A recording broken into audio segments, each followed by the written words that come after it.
خواتين الطبخة موضبة والحشوة محضرة والمجلة ما في الوتكة والركنة. لا دهدورة ولا دردورة. معناته هلا صار فيني اطبخ.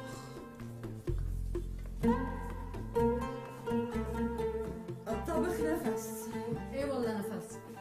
ولحتى تكون الوحدة نفسها بالطبخ طيب وراكز لازم يكون كل شي حواليها بالمطبخ متقن وراكز. عم تسمعيني؟ عم اسمعي، عم تتعلمي؟ عم اتعلم. واصحك تصدقي انه الطبخة ممكن تطلع راكزة اذا كان المطبخ معجوق والمجلى عايم والغاز وسخ. هون شوفت عينك كله نظيف. الطبخ بده هداوة، بده رواقة، مشان هيك قالوا كترة الايدين حرقت الطبخة.